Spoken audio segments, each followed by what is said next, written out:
Welcome to the Fayetteville Fire Podcast, your source for all the fire, safety, and sometimes random information you never knew you wanted. I'm Captain Steve Shakeshaft, your host for the podcast, and I got the best job ever. Let's talk about it. How's it going, Kevin? Doing well. Hope you're doing good. Man, good to see you. We've been seeing a bunch of each other here lately, but Absolutely. Yeah, it's busy months coming up for sure. busy time of year for us. So wanted to get you on the podcast. We have so many things going on. Fire Prevention Week coming up, and everyone kind of sees October as Fire Prevention Month. I mean, really, we're just so busy around the community, and we've been doing a lot of work together. So I kind of wanted to have the opportunity. It's been highlighted lately in the community, the partnership with the city and the county coming together, working on different things, different projects together. But we've been doing this for years. The fire service, we've been working together for years. So before we get into all that stuff, tell us a little bit about Kevin and yourself. Who are you? What do you do? All that stuff. Yeah, so my name's Kevin Lowther. I'm a fire marshal over at Cumberland County Emergency Services Office. Serve various different roles over there. Fire marshaling is obviously one of my main goals: community risk reduction, code enforcement, public education. And then my secondary duties would be working in our emergency management office when we have disasters and other things. And then, collaboratively, we work with a lot of outside stakeholders, whether it be the Office of the State Fire Marshal or working with the City of Fayetteville, Spring Lake, or Hope Mills. We all come together to really do the same thing, and that's provide the best service we can to our citizens. Yeah, and so you're the fire marshal. Yes, sir. Okay. Yeah. And there's been some, in the past, we've had some times where there's been incidents and we have to come together. And what a lot of people, I guess, don't realize is the city of Fayetteville has emergency management staff. We have a fire marshal, but we can call on the county as a resource when things are happening just in the city, or the county can call on us as a resource if things are happening outside, or if it's affecting both, like Hurricane Matthew, Hurricane Florence, all that stuff. We all come together, and I know that's not your wheelhouse specifically, but you're part of that team just like I am. Yeah, absolutely. We always believe that it doesn't matter what patch you wear, we're all in it for the same reason, and that's to take care of our citizens. And you know as well as I do, we all train together. We see each other at different things, whether it's a large hazmat incident, it can be a public education event, but we're all there for the same reasons, and that is to take care of our citizens. And some of us go from one agency to the other. You've served with us in the past, right? Yep. So started with Fayetteville in 2008. Gosh, man, we are getting old. Yep, we are. And I did 4 years on Heavy Rescue Company 1. I'm going to argumentatively say that was the best job the city of Fayetteville has. I know I'll catch some flack from my hazmat buddies, but I did do 4 years on Rescue 1. Great job. Started as a fireman, then I transitioned over to assistant fire marshal with the city of Fayetteville. In totality, I had about 10 years on the Fayetteville Fire Department, and then I shifted over to the county, and I've been there almost 8 years now as the fire marshal. Okay, very cool. So you brought up community risk reduction, and we have pushed really hard in the city our new community risk reduction specialist positions, and that they're out, and the best way to keep everybody safe is prevent the incident. And we kind of separate out our code enforcement and our community risk reduction staff, and that's really just a supervisory thing. We're all working together. So when it comes to those two things, you're doing both, right? So what kind of explain to us the code enforcement side versus the CRR side and how they work together. Yeah, so community risk reduction obviously is looking at all the trends and analysis, things that are happening within your community, looking at some of the data points. By that we can tell that cooking fires are still the highest fire, that causes fatalities and injuries, and they occur the most. And then, that's kind of the community risk reduction side of it. My office does do it, even though we're kind of low staffed on doing a full community risk reduction program, because that does take a lot of effort, and it needs full-time positions. So basically what we do is we rely heavily on our county partners, being our county fire stations, and we kind of more oversee and give them the knowledge and say, hey, here's what the trends are, this is what's going on, you're aware of it, and then we help them formulate plans within their own fire districts to achieve training programs and other resources. Like our smoke alarm canvassing program. That's one of the highlights of that. We found a need for that So now we have a QR link that the customer, being the citizen, can scan. Whether you're in the city of Fayetteville, Spring Lake, or in the county area, it doesn't matter. You can scan this one QR link, put your address and information in, and get a call from a fire department to come do a home evaluation, where you can get a smoke alarm install or a free home safety risk assessment. And that's like the community risk reduction piece. How do we connect to our community, find out what their needs are, Yep. and then connect them with resources to fix their need? And then shifting over to like the code enforcement side of it, we do a lot of that as well. That is required by the state of North Carolina and general statute. So we do everything from new construction when it comes in under a plans review to ensure a building meets certain safety standards. And then we have a deputy fire marshal that specifically does that. And then after he completes the job and it receives a CO, which is a certificate of occupancy, then we have a maintenance division side, and a deputy fire marshal is over that. And then he ensures that all the buildings are inspected for the rest of their existence to make sure Yeah. we have like a minimum level of compliance. Yeah, and the city's got the same, the same setup. We have our fire marshal. I'll have him on here eventually, I'm sure, too. You came to mind just because of all the work we've been doing together here lately. But one thing that I've had a lot of conversations with residents over the last couple of years is if you think let's say pre-2000, the year 2000, a lot of fire codes were created due to incidents that happened. Fires happened, deaths happened, and new fire codes were born of these risks that we didn't see until they happened. And when you think about CRR coming together with code enforcement, they're always going to ask, well, why do I have to do this? Why do I have to do that? Why is that standard there? Why is that standard there? Now we can use data, and we can use true incident data that's gauged over the years to say, hey, this might not have been an incident that caused 300 deaths in one spot, but we know it's a problem because it's happened one person, three people, one person, two person, and sometimes codes can come from that too, right? Am I wrong? Like in the new era of data, they're developing codes not just from major incidents and big things, but a lot of little things too, right? Absolutely. It's when it's looked at and what's put in those code books, and I've had the opportunity to help write some of the codes and do some changing in the fire code, we look at our data points and what's occurring, how building technologies are changing, Yeah. the type of construction that's going into it. Buildings are burning hotter, faster, and quicker, which Yeah. creates more of a challenge for a fire department to put a fire out. And specifically out in the county, one of the bigger things that I fight that's maybe not quite as much of an issue in the city is water supply.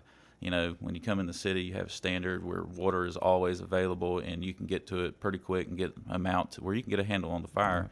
In the county, we have to come up with some different alternatives to that, whether it be a water shuttle or certain tanks installed in certain locations to be able to get water. And then in some cases, the water is just not achievable. So those standards are looked at, and we change things over time, and they do come from data points and, what the hazards are in present day, because they're not the same as what they used to be, even though they're very similar. Yeah, and when you're moving your business into a new community or moving your family into a community, nobody's thinking about where the nearest fire hydrant is or what the water system is or what the codes for sprinklers are or anything like that. Nobody's thinking about that stuff. So we need to be the ones to educate the community. And I think we, in our partnership between the city and the county, have been doing a whole lot better of a job in the last 5 to 10 years in doing that. Absolutely. I 100% agree. And, just like a example of that is we have a community risk officials group that's within Cumberland County, that all the fire marshal jurisdictions within Cumberland County, we have meetings together so that we stay on the same page and we understand what one jurisdiction is doing and what the other one is doing, so that we can all kind of be unified in our approach to how we're treating our citizens across the whole county. Our public schools are a great example of that. The public school has one set of administration that handles all public schools, but then you have different jurisdictions that are inspecting those schools. So we want to make sure that whether you're in the city of Fayetteville school or you're in the county school, that they're all receiving the same level of code enforcement, that one's not being told one thing different. So we try to be unified and consistent in our approach to providing code enforcement and public education. And just to be clear, there is a North Carolina standard fire code, but then jurisdictions can add additional to that or alterations to that. Is Right. that what? Just so I make sure I'm understanding what Yeah, you're saying. so we all have the basic fire code that, tells us it's our guidebook of how the code should be and what the state expects. But then jurisdictions can be a little more, you know, they can adopt standards that are more specific to their jurisdiction and how they do things, which as long as it's above or more restrictive than the code, it's allowed. You just can't be Yeah. less restrictive. So, before we make big decisions like that, we like to come together as an organization to make sure all the fire marshals are kind of on the same page and that it's not going to contradict anything someone else does. And we try to be very unified in our approach to that.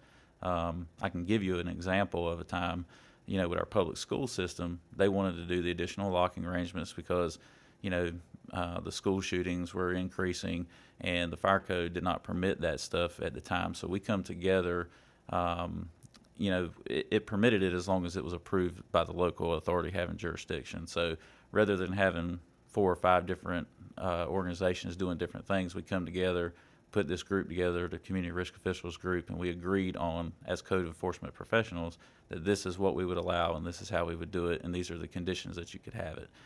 So that's not to try to regulate things to the point where people don't have an option to keep things safe, but we want to make sure that they are doing it in a safe manner and that it's pretty consistent. So the other side to that is if you have a device that, is for school shootings to help lock down doors, you need to have a way to train the fire service on How to get in them. what they're going to meet when they Yeah, get there, right? yeah, Because we might need to get students out and help them evacuate. So there's just lots of elements that come into it, that communication and all of the organizations working together as a team is so important to Yeah. everything that we do. Yeah. Speaking of schools, we are coming up. Fire Prevention Week is what, next week, right? Yeah, What's it's the start of it? October 5th through the 11th this year. It always coincides with October 9th from the Great Chicago Fire of 1871.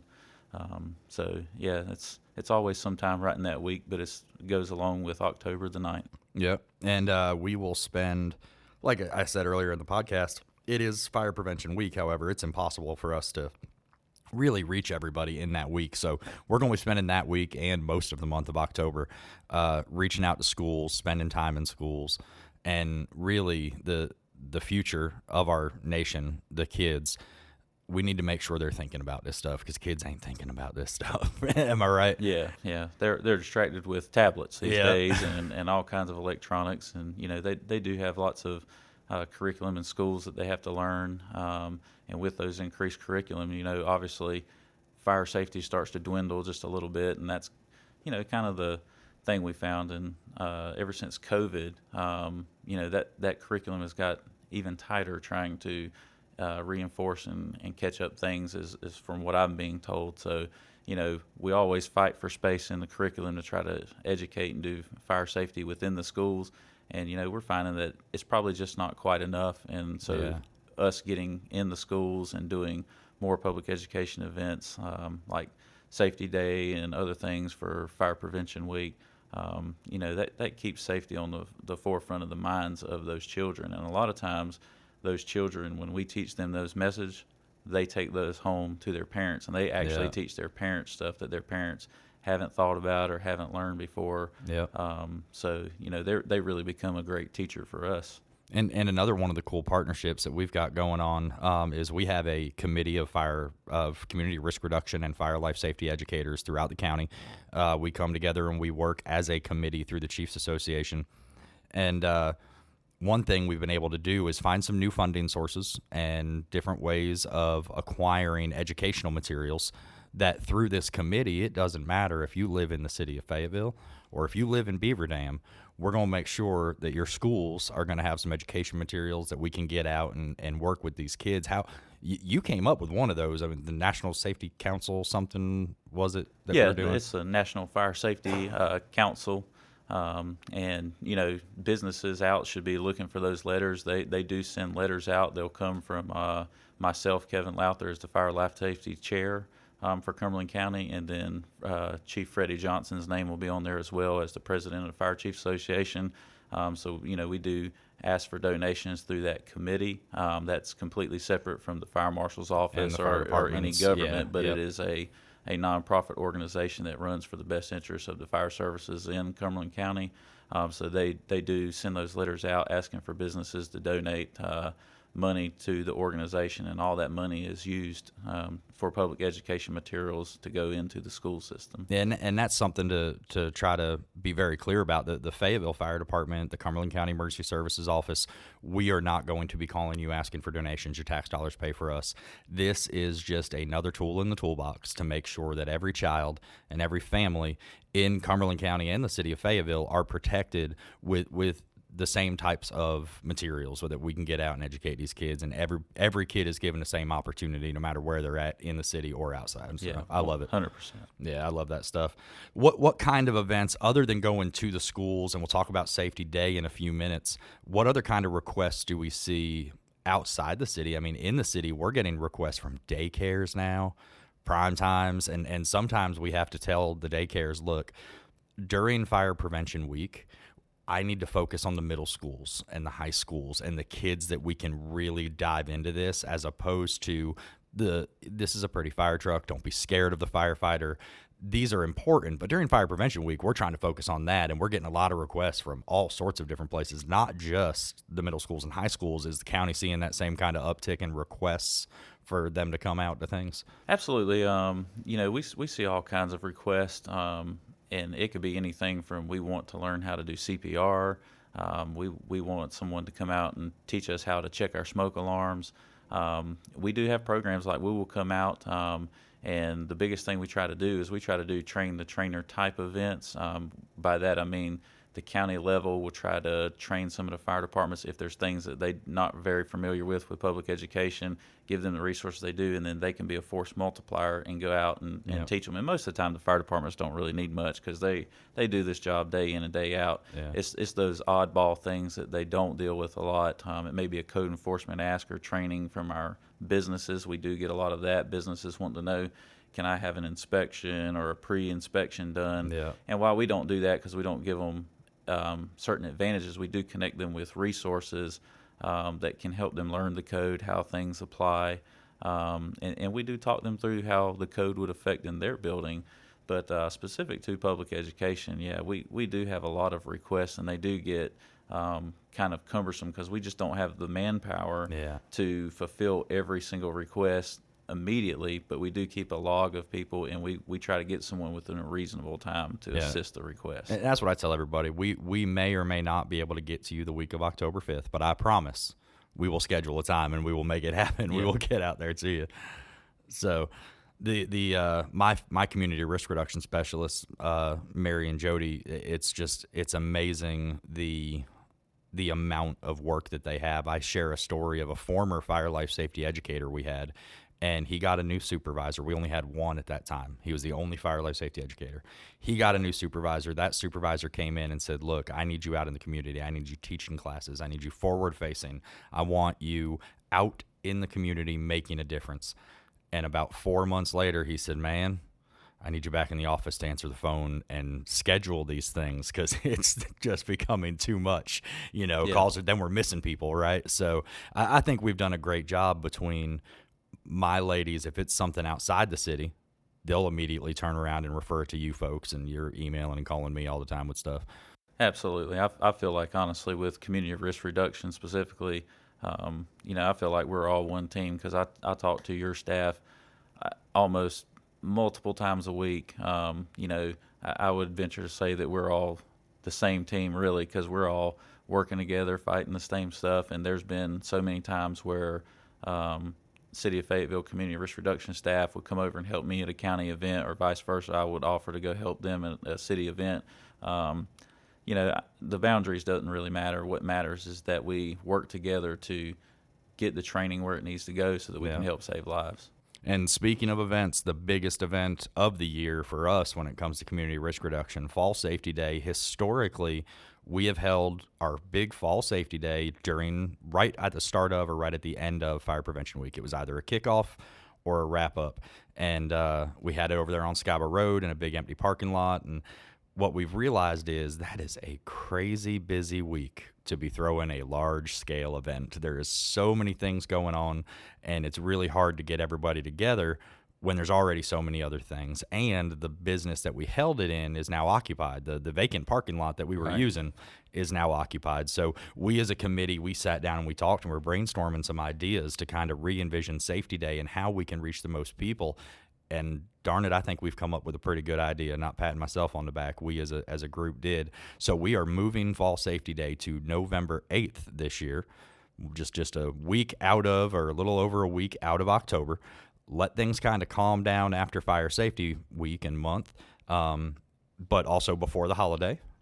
And we've tagged up with an awesome organization over at the Holiday Fair. Do you want to share a little bit about that, or? Yeah, sure. So the idea, was brought up in the couple Fire Life Safety Committee meetings ago from Captain Bumgardner with City of Fayetteville. He's on the committee, and he says, hey, why don't we move this thing out to Holiday Fair? Have we thought about that? So, we reached out to the Crown staff and we reached out to the Holiday Fair, and they were more than happy to accommodate us.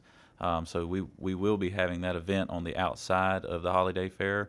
If you come to our event, you will still have to purchase your right to get into the Holiday Fair. Just want to make that very clear to everyone. Yeah. But, you can come out of the event, check us out. But it will be on that Saturday, November 8th, from 10 to 2 p.m. And we're going to have a lot of stuff out there, some cool safety education stations.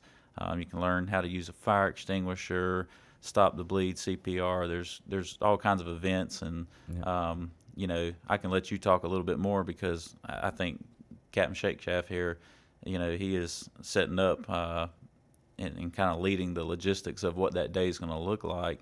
But the committee come up with that idea collectively as a whole, and we do have representation from all over the county. We got City of Fayetteville, the county representatives on there, and then multiple county fire station representatives. So we all felt like it was a great idea. We want to see everyone out there. We hope to have a really good time and that people learn something. And we're really excited to see how the new location works in collaboration with that new partner. Yeah, when I got to thinking about it, the number one goal is to educate families. And if we could tag up with an event that already had a bunch of families at it, this could be beautiful. So the Holiday Fair came up in a conversation. So mom or grandma or aunt and uncle, they want to go to the Holiday Fair. They want to do some shopping, see some crafts, do some stuff. And they come right out with their kids, and their kids can see a fire truck, put their hands on a forestry bulldozer. We'll have the touch truck out there. But not just that. We're also going to have education stations. So not every, but several of the stations will be designated to teach you and your family something that is real world, practical, life-saving stuff. We're not going to be over technical. We're not going to stand there and preach fire code to you. We're going to teach your kids how to spray a fire extinguisher if they're, in middle school, high school, even maybe a little younger than that, know how to use one. So we're going to teach them how to spray one. Let them put their hands on one. Hands-only CPR. If you want a CPR certification, you need to go and pay some money and get a certification card from the American Heart Association, but you don't need to pay a dime to learn how to do compressions on someone's chest and save a life. Right. And we can teach you that right there in the parking lot of the Crown Coliseum. It'll take me 10 minutes. We'll have you confident in how to do it.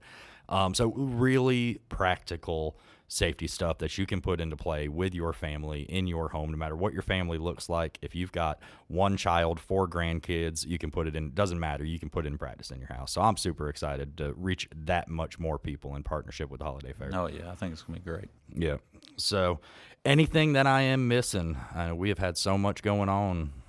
No, it's just been absolutely a madhouse around the county, just like it has in the city. I'm sure the requests are coming in.